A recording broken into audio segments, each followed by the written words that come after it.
Australia کے خلاف تیسرے ون ڈے میچ کی پچ کو غیر تسلی بخش ریٹنگ دی گئی۔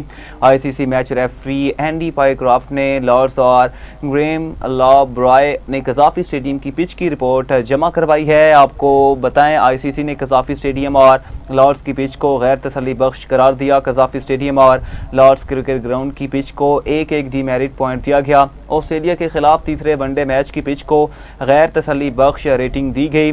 آپ کو بتائیں ناظرین پچ کے حوالے سے آپ کو اپڈیٹ کریں، آئی سی سی نے قذافی اسٹیڈیم اور لارڈس کی پچ کو غیر تسلی بخش قرار دیا۔ قذافی اسٹیڈیم اور لارڈس کرکٹ گراؤنڈ کی پچ کو 1-1 ڈی میرٹ پوائنٹ دیا گیا۔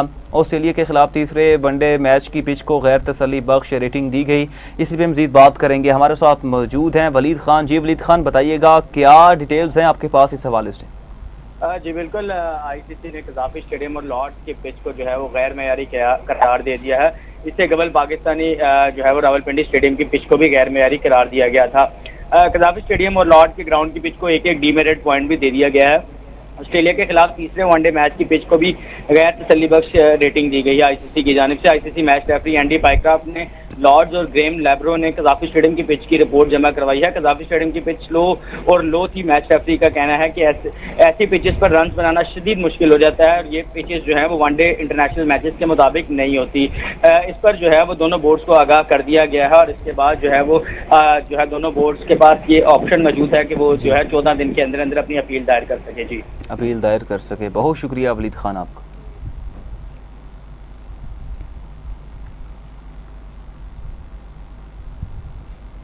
اور یہاں آپ کو بتائیں کہ چیف ٹریفک آفیسر سید عبدالرحیم شیرازی کا لاہور چیمبر کا دورہ۔ صدر فہیم الرحمان سہگل سے ملاقات کی۔ نائب صدر لاہور چیمبر خرم لودھی، ایگزیکٹو کمیٹی اراکین عامر علی، احسن شاہد، آمنہ رنداوا اور علی عمران بھی ملاقات میں موجود تھے۔ صدر لاہور چیمبر فہیم الرحمان سہگل نے کہا کہ محفوظ اور منظم ٹریفک نظام معاشی سرگرمیوں کے فروغ کے لیے ناگزیر ہے۔ ٹریفک حادثات میں کمی کے لیے آگاہی، انفورسمنٹ اور شہری تعاون یکساں اہمیت رکھتے ہیں۔ لاہور چیمبر شہریوں میں ذمہ دارانہ روڈ یوزر رویوں کے فروغ کے لیے اپنا کردار ادا کرے گا۔ سی ٹی او لاہور نے کہا کہ ہیلمٹ کی قیمتوں بلا وجہ اضافے کے روک تھام میں لاہور چیمبر اپنا کردار ادا کرے۔ لاہور میں موٹر سائیکل ٹریفک کا حجم ممبئی، ڈھاکہ، دہلی اور ہوچی منہ سٹی سمیت کئی بڑے شہروں سے زیادہ ہے۔